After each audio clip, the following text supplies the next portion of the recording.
네, 오늘은 예레미야서 20장 1절에서 13절까지 말씀을 가지고 말씀을 선포합니다.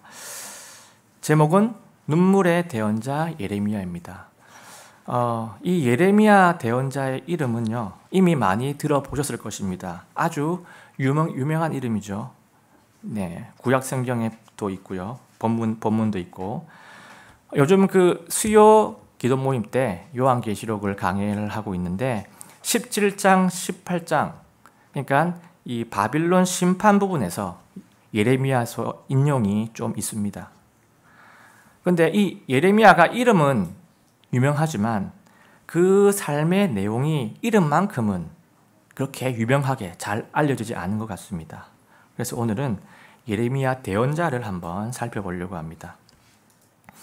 예레미야는요, 남왕국 유다가 멸망하는 그 당시에, 그러니까 바빌론 포로로 끌려가는 그 당시 대표적인 대언자였습니다. 남왕국 유다가 가장 영적으로 떨어져 있고 가장 육신적으로 힘이 든 그 시기 때 사역을 맡은 거죠.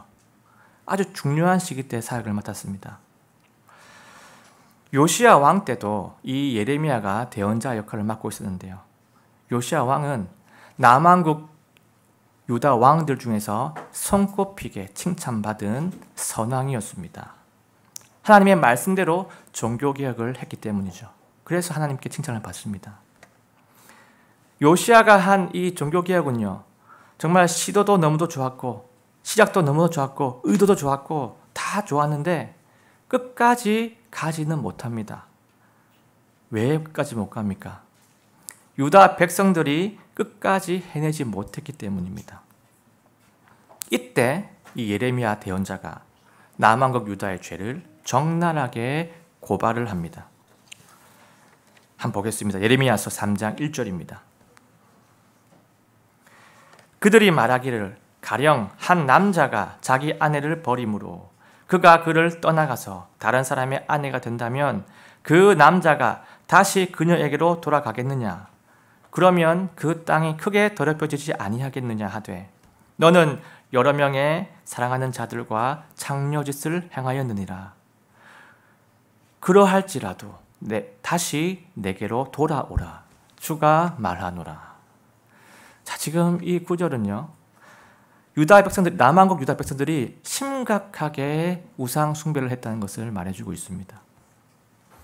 그리고 예레미야는 여호야김 왕이라는 이 왕이 즉위하자마자 이 예루살렘 성전이 파괴될 것이라고 경고의 대언을 하게 됩니다. 이 예레미야의 솔직한 대언은요, 많은 사람들의 심기를 건드립니다. 왜 건드립니까? 부정적인 말을 했기 때문입니다. 부정적인 예언을 했다는 거예요. 그래서 예레미야는 자기 고향 사람, 그러니까 아나돗이라는 사람들한테서 완전하게 배척을 당하고 맙니다. 예수님께서 나사렛에서 대우를 받지 못하니까 예수님께서 그때 어떤 말씀을 하십니까? 대언자가 고향에서는 대우를 받지 못한다, 그런 말씀을 하셨죠. 그때 인용이 지금 이 예레미야 대언자가 배척을 당한 이 기록을 가지고 예수님께서 인용을 하신 겁니다. 안타깝게도 유다는요, 이 예레미야의 대언을 귀담아 듣지 않습니다. 남왕국 유다의 그 발걸음은 역사상 가장 큰 심판을 향해서 한 발짝 한 발짝 걸어가고 있습니다. 하나님은 유다의 심판을 확신하십니다. 그래서 뭐라고 하시냐면요, 예레미야 대언자한테 독신으로 살아가라. 결혼하지 말고 애도 낳지 말고 독신으로 살아가라라고 그때 말씀하십니다. 왜냐? 앞으로 엄청난 심판이 임할 거니까 굳이 예레미야 네가 자식을 낳아서 그 자식이 그 심판 안에 들어가는 것을 나는 원치 않는다. 독신으로 살아가라고 하십니다. 예레미야서 16장 2절 4절입니다. 너는 이곳에서 아내를 취하지 말고 아들 딸들도 두지 말지니라. 그들이 괴로운 죽음으로 죽을 것이나 아무도 그들을 위해 애도하지 아니하리라. 그들은 묻히지도 못하고 지면에서 배설물같이 되며 칼과 기근에 소멸되고 그들의 사체는 하늘의 날짐승들과 땅의 땅의 짐승들의 먹이가 되리라. 자, 지금 엄청난 비극이 예언이 되고 있습니다. 다 유다의 끝없는 불순종 때문입니다. 그래서 예레미야는요, 하나님 말씀대로 일평생 독신으로 살아가고요. 남은 그 에너지로, 남은 그 시간을 가지고 경고성, 하나님이 주신 그 경고성 예언을 잘 대언을 합니다. 이렇게 잘 대언을 하는데 어떻게 됩니까? 그 대언 때문에 백성들한테 매도 맞고, 그리고 발에 착고도 차여지고 하는 엄청난 고초를 겪고 맙니다. 그리고 그게 끝이 아니고요. 예레미야는 지하에 있는 그 지하 감옥에 감금을 당하는 그런 고초까지 당하고 맙니다. 참 보겠습니다. 예레미야서 38장 6절입니다. 이에 그들이 예레미야를 붙잡아 함멜렉의 아들 막기야의 지하 감옥, 곧 감옥들에 있는 지하 감옥에 던져 넣으며 예레미야를 밧줄로 달아 내렸는데 그 지하 감옥에는 물이 없고 진창뿐이므로 예레미야가 이렇게 진창 속에 빠졌더라. 자, 이 진창 속에 빠졌습니다. 진창이 뭐냐면요, 이 물이 흠뻑 젖어 있는 진흙과 같은 그런 땅을 말합니다. 그러니까 거기서 물을 먹을 수도 없어요. 물과 흙이 하나가 되기 때문에 물도 없습니다. 여러분, 우리 예레미야가 왜 이러한 고초를 당해야 합니까? 예레미야가 뭘 했습니까? 단지 하나님의 대언을 백성들한테 전달한 것뿐입니다. 너희가 계속 이렇게 살아가면은 정말 엄청난 심판을 받게 될 것이다. 나라가 멸망할 것이고 포로로 끌려갈 것이다. 돌이켜라. 이제는 돌이켜라. 제발 돌이켜라. 하나님의 말씀을 그대로 전한 것밖에 없습니다. 그리고 이 예레미야는요, 제2의 모세라고 불리기도 합니다. 하나님께서 출애굽 시대 때 어떻게 했습니까? 모세의 입을 통해서 하나님의 말씀을 백성들에게 주셨습니다. 비슷하게 이 당시에도요, 하나님께서 이 예레미야의 입을 통해서, 오직 예레미야의 입을 통해서 유다 백성들에게 말씀을 전달하십니다. 다른 대언자들을 사용하지 않으십니다. 또 비슷한 점이 또 있는데요. 그게 뭐냐면 출애굽한 이 백성들 1세대 누가 가나안 땅에 들어갑니까? 여호수아와 갈렙을 제외한 모든 1세대는 가나안 땅에 들어가지 못하고요. 오직 여호수아와 갈렙만 그 가나안 땅에 들어갑니다. 근데 마찬가지로 이 예레미야 때에도요, 에티오피아 사람 에벳멜렉이라는 사람하고 그리고 유다 사람 바룩이라는 사람, 이 두 사람만 그 심판에서 구원을 받고 그 심판에서 열외가 되는 큰 은혜를 입습니다. 그러니까 이 모세 시대 때와 비슷한 점이 많다는 겁니다. 그런데 다른 점이 하나 있습니다. 그게 뭐였냐면요, 이겁니다. 모세는 그 자기 백성들을 위해서 중보 기도도 하고, 그리고 중재 역할을 하는 그러한 일들을, 그러한 사역들을 하나님께서 허락을 하셨습니다. 그런데 예레미야한테는요, 하나님께서 백성들을 변호하고 백성들을 중재하는 이런 일을요, 일체 금하십니다. 더 이상 너는 중재하려고 하지 마라. 내 뜻이 확고하다. 내 뜻에 반하는 중보 기도도 하지 마라. 너는 그냥 내 뜻만, 오직 내 뜻만 온전히 전달해라. 하나님의 의지가 이렇게 확고했습니다. 여러분, 예레미야는요, 눈물의 대언자로 알려져 있습니다. 그만큼 고난이 많았다는 것이죠. 고난도 많고 또 눈물의 대언자로 불리는 이유가 또 있습니다. 그거 아십니까? 예레미야 대언자가 처음에 예레미야였죠. 예레미야가 하나님께 처음에 딱 이게 부르심을 받았을 때 정말 심각하게 주저했습니다. 왜 주저했는지 아십니까? 자신의 능력을 알고 있었기 때문입니다.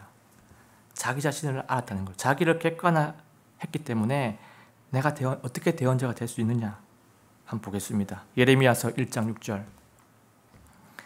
아, 주 하나님이여 보소서, 나는 아이라 말을 할 수 없나이다. 자, 이렇게 예레미야가 얘기를 하니까 하나님이 뭐라 하십니까? 내가 너와 함께하여 너를 구출하리니 그들의 얼굴을, 그러니까 백성들이죠, 그들의 얼굴을 두려워하지 말라 주가 말하노라. 내가 너와 함께 해주겠다. 내가 너를 구출해 주겠다. 너희 백성들을 두려워하지 말라. 이러한 식으로 설득을 하셔가지고 예레미야가 순종을 한 겁니다.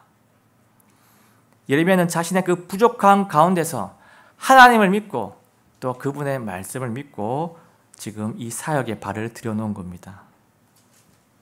그런데 상황이 어떻습니까? 지금 대언 사역을 하는데, 대언 사역 잘도 못하는데, 말도 잘 못하는데,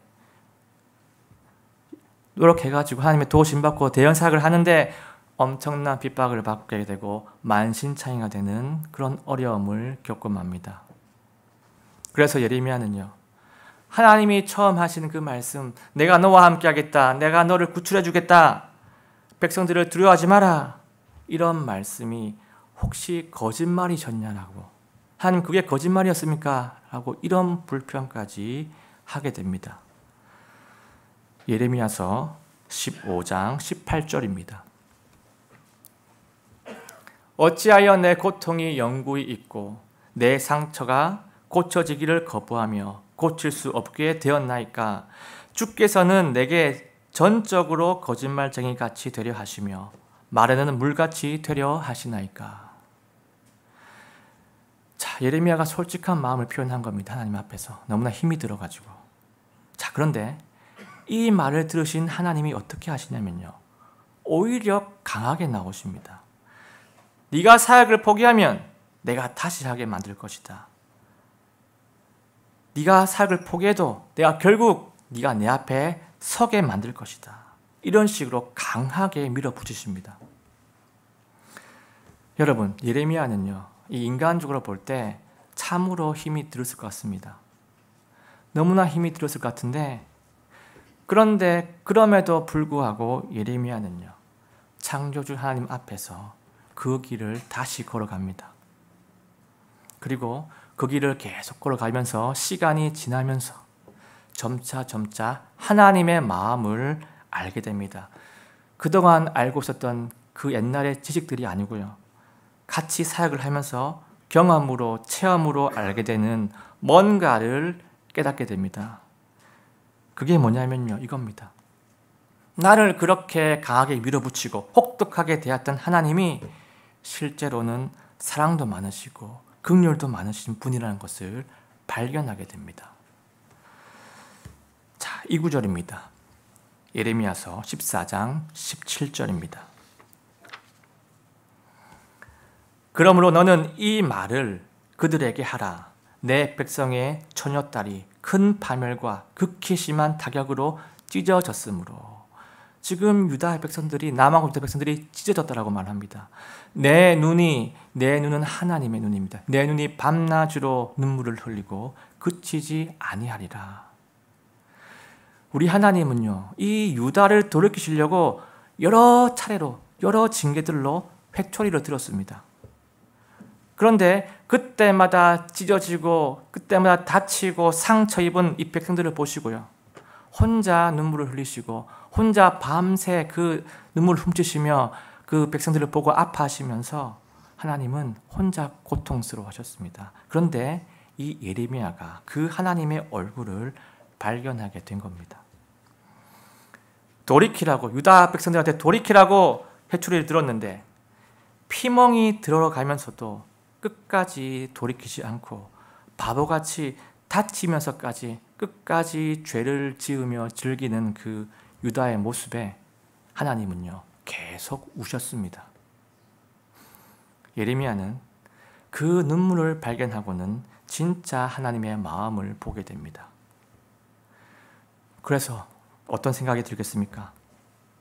유다가 망가지는 모습, 그 모습 너무 슬퍼가지고 예레미야한테도 강하게 밀어붙였던 그 하나님의 그 속마음을 예레미야는 공감을 하게 됩니다. 그리고 예레미야 자신한테도 같은 마음으로 하나님께서 아파하고 계신다는 것을, 그 하나님의 진심을 예레미야는 보게 됩니다. 그래서 이 예레미야는요, 하나님도 이렇게 끊임없이 눈물을 흘리고 계시는데 그러면 나도 같이 눈물을 흘리는 대언자가 되어야겠다라고 다시 그 마음을 부여잡고 사역을 계속 이어나갑니다. 자, 이제는 예레미야 대언자의 눈물에 대한 내용들을 한번 살펴보겠습니다. 오늘 본문인데요. 자, 오늘 본문에 어떻게 내용이 시작되냐면 예레미야는 그 예루살렘 성전 뜰에서 남왕국 유다의 심판을 대언을 합니다. 딱 대언을 하는데 그 대언을 바스훌이라는 제사장이 그 대언을 딱 듣고 바로 튕겨내버립니다. 거절해버립니다. 하나님의 대언을 거절한 것도 정말 잘못된 것인데요. 이 바스훌이는요, 하나님의 대언자인 예레미야를 어떻게 하냐면요, 때리고 가두고 그리고 조롱거리로 만들어버립니다. 한번 보겠습니다. 예레미야서 20장 2절입니다. 그때 바스훌이 대언자 예레미야를 때리고 베냐민의 높은 문에 있는 착고에 그를 채워두었는데 그 문은 주의 집 옆에 있더라. 예루살렘 성전 옆에 이렇게 가둬놓습니다. 지금 예레미야는요, 잘못한 것이 전혀 없습니다. 대언을 한 것은 하나님의 뜻에 순종한 거고요. 오히려 이 대언을 안 하게 되면 하나님 앞에서 엄청난 죄를 짓게 되는 그런 상황입니다. 그런데 예레미야는 두들겨 맞고 감금까지 당하고 맙니다. 그래서 어떻게 됩니까? 그래서 하나님이 가만히 계시지 않죠. 하나님께서 어떻게 하십니까? 하나님께서 이 바술이라는 대언자 이름을 마골 밉사빕이라는 이름으로 하나님께서 바꾸어 버리십니다. 이 마골 밉사빕이라는 이름이 뜻이 뭐냐면 이겁니다. 사방에 임한 두려움이라는 이름입니다. 그 제사장의 이름을 이 사방에 임한 두려움이라는 이름으로 바꿔버립니다. 그러니까 이 상황이 무슨 상황이냐면요, 하나님의 대언을 무시한 이 바술 때문에 바술뿐만 아니라 바술이 속한 이 유다 민족, 남왕국 유다 전체가 심판의 두려움 속에 갇히게 될 거라고 하나님이 결정을 하신 겁니다. 하나님이 딱 이렇게 선택을 하신 겁니다. 그 내용을 보겠습니다. 예레미야서 20장 4절입니다. 주께서 이같이 말씀하시되 보라, 내가 너와 내 모든 친구들에게 공포가 되게 하리라.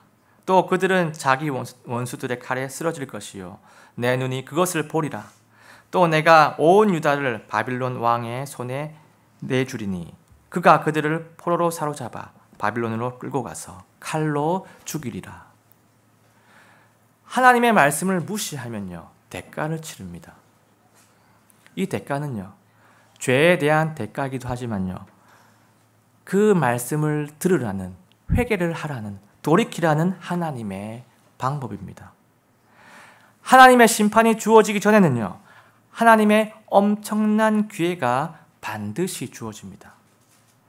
하나님은 자기 백성이 심판받기 전에 그분의 뜻 안으로 들어오기를 그 누구보다도 원하시는 우리 아버지가 되시기 때문입니다. 하나님은 심판하기 전에 정말 귀한 기회를 반드시 주십니다.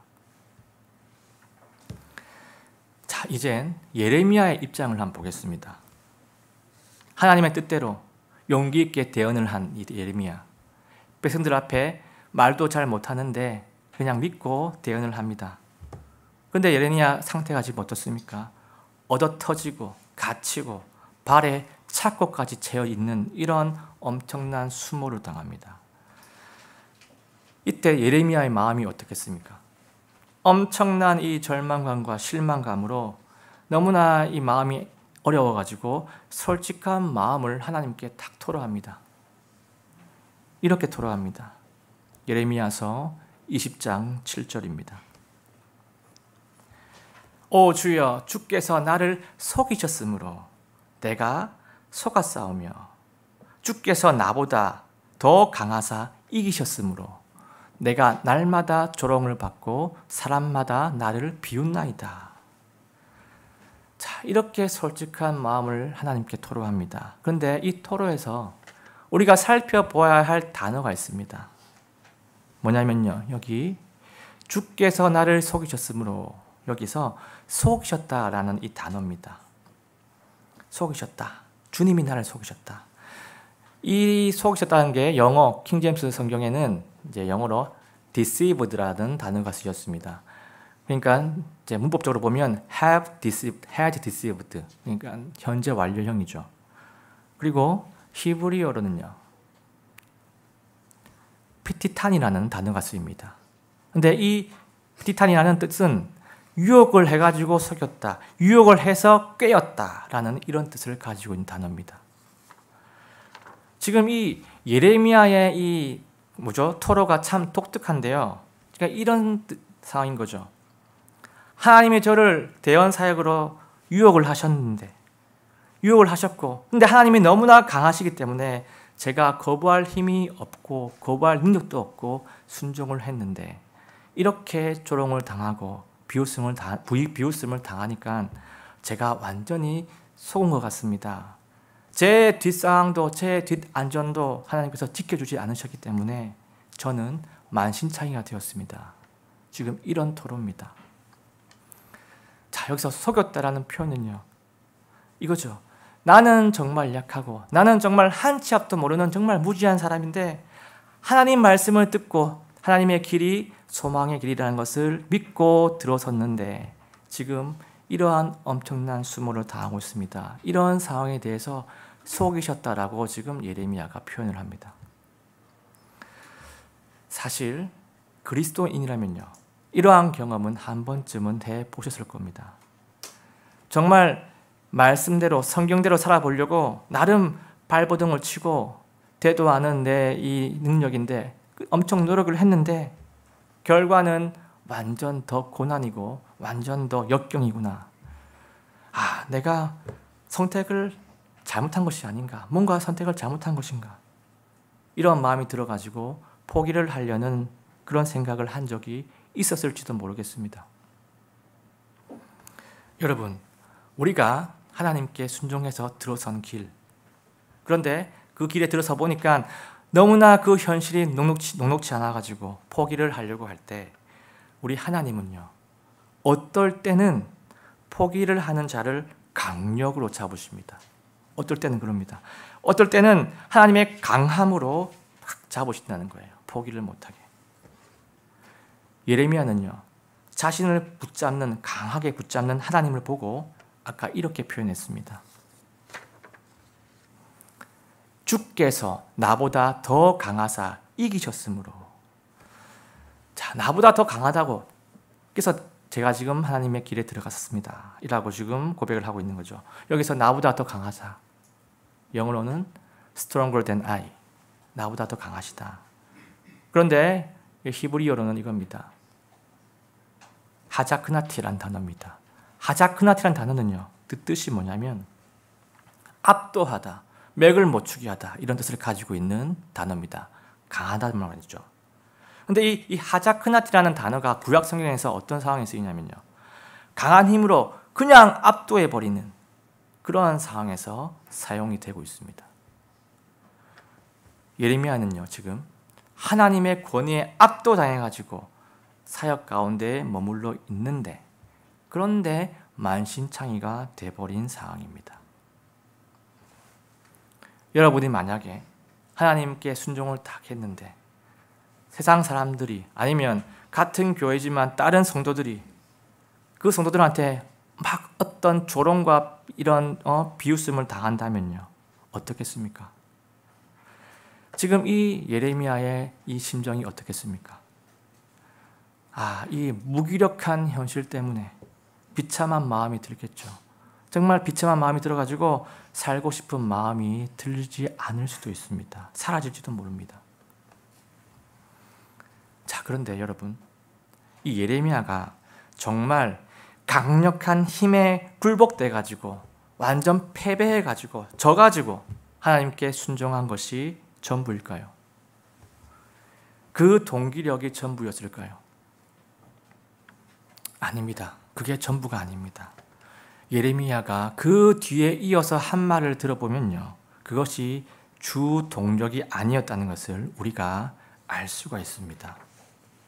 한번 보겠습니다. 예레미야서 20장 9절입니다. 그때 내가 말하기를 내가 그분에 대해 언급하지 아니하며 다시는 그분의 이름으로 말하지 아니하리라 하였으나 다시는 하나님의 이 대언 사역에 내가 순종하지 않겠다라고 하였으나 그분의 말씀이 내 뼛속에 갇혀있는 타오르는 불처럼 내 마음속에 있어서 내가 참기에 지치고 가만히 있을 수 없었도다. 아멘입니다. 예레미야의 속사정은요, 처음과 달랐습니다. 처음에는 대언을 하다가 엄청 핍박을 받으니까 너무나 힘이 들어가지고 하나님을 원망했을 겁니다. 그래서 이 대언자 일도 포기하려고 했을 겁니다. 그런데 포기하려고 했는데 해봤지만 그렇게 할 수가 없었습니다. 무엇 때문입니까? 나한테 이미 부어져 있는 하나님의 그 말씀이 내 뼛속 깊이 사무쳐 있고 내 마음속에 불처럼 타오르고 있어가지고 그것을 참는 것이, 말씀대로 하지 않고 가만히 있는 것이 더 힘들어져가지고 대언을 멈출 수가 없다라고 지금 예레미야는요, 진짜 속사정을 고백을 하고 있습니다. 말씀이 주는 그 능력 때문에, 말씀이 주는 그 불 때문에, 말씀이 내 속에 있는 나의 마음의 모든 영역을 말씀이 지배하고 있었기 때문에 차마 대언을 포기할 수 없었다라고 고백을 하고 있습니다. 자신의 미래를 알지 못해서, 자신의 미래를 몰라가지고 끝없이 불순종하는 자기 그 유다 백성들, 결국 심판 가운데로 떨어질 그 백성들을 생각하면은 마음을 그냥 놓을 수가 없다는 겁니다. 말씀이 예레미야의 마음을 움직였습니다. 하나님의 말씀이 내가 포기를 하지 못하게 하고요, 하나님의 말씀이 나를 가만히 있지 못하게 하고 더 불타오르게 하오니 포기하려는 내 마음을 포기하고 주님 뜻대로 내가 선포하겠습니다. 이러한 모습이 예레미야의 결정이었습니다. 예레미야는요, 눈물의 대언자였습니다. 예레미야 대언은 결국에 남왕국 유다를 돌이키는데 실패를 합니다. 백성들을 돌이키는데 이 예레미야의 대언은요, 1도 영향을 못 미칩니다. 어떠한 영향도 못 미치고 그냥 끝이 나버립니다. 유다는 결국 바빌론에 멸망을 당했고요, 남왕국 유다의 백성들의 주요한 거의 모든 백성들이 바빌론 포로로 끌려가고 맙니다. 고생은 고생대로 다 했는데 효과는 1도 없었고, 예레미야 사역은요, 그들이 심판받기 전에 하나님이 주신 마지막 기회였다는 그 의미가 예레미야의 사역의 전부였습니다. 그래도 예레미야는요, 그 과정에서 포기를 하지 않았고요, 수많은 고난과 핍박 때문에 눈물을 흘렸고요, 또 사랑 많으신, 긍휼이 많으신 하나님의 눈물을 받기 때문에 하나님처럼 눈물의 대언자로 자기 일생을 다 바쳤습니다. 오늘 본문은 예레미야가 그 사역의 가운데서 원망도 있었고 불신도 했고 속였다는 말까지 하면서 정말 절망을 했지만 그래도 결국에 믿음을 회복하고 찬양하는 그 마음으로 바뀌는 그 장면이 오늘 본문입니다. 끝까지 이 눈물의 대언자를 완수할 수 있었던 가장 결정적인 순간이 바로 오늘 본문입니다. 예레미야서 20장 12절, 13절 한번 보겠습니다. 그러나 의로운 자를 시험하사 속 중심과 마음을 보시는 군대들의 주여, 내가 주께 내 사정을 드러내었사오니 주께서 그들에게 원수 갚으시는 것을 내가 보게 하옵소서. 주께 노래하라. 너희는 주를 찬양하라. 그분께서 악을 행하시는 자들의 손에서 가난한 자의 혼을 구출하셨느니라. 아멘입니다. 예레미야가 치유가 되고 이렇게 회복이 될 수 있었던 것은요, 무엇 때문입니까? 하나님의 말씀이었습니다. 자기 뼛속 깊이 자리를 잡고 있는 하나님의 말씀이 예레미야를 회복하게 했고 예레미야를 깨닫게 했고 자각하게 만들었고 다시 일어서게 만들었습니다. 오늘 설교를 정리하겠습니다. 오늘 이 본문의 메시지는요, 우리에게도 얼마든지 적용할 수가 있는 너무나 보배로운 메시지입니다. 우리도 이 땅에서 얼마든지 이 예레미야처럼요, 같은 상황에서 정말 고생하면서 열매 없이 살아갈 수 있습니다. 하지만 예레미야는 하나님의 그 눈물을 발견하고 나서 그 마음을 잡을 수가 있었고요. 하나님의 그 말씀이 그를 일어서도록 만들었습니다. 그래서 우리도 그렇게 되기를 원합니다. 우리도 정말 하나님의 그 속마음을, 그분의 속마음을 발견하기를 원하고요. 그 다음에 그리고 하나님의 말씀 그리고 예수 그리스도의 복음이 내 중심에서 자리를 잡고 내 중심에서 나를 지배하고 나를 불타오르기를 원합니다. 지독한 죄 때문에 가장 수치스러운 결말, 지옥행이 거의 확정되었던 우리를 포기하지 않으시고 포기를 못하시고 끝까지 사랑하신, 진짜 십자가라는 더 큰 수치를 감당하신 우리 예수님, 수치와 고통과 멸시와 목숨까지 내어주신 예수님, 내 안에 계신 그 예수 그리스도 덕분에 우리가 회복할 수가 있고 우리가 다시 일어설 수가 있습니다.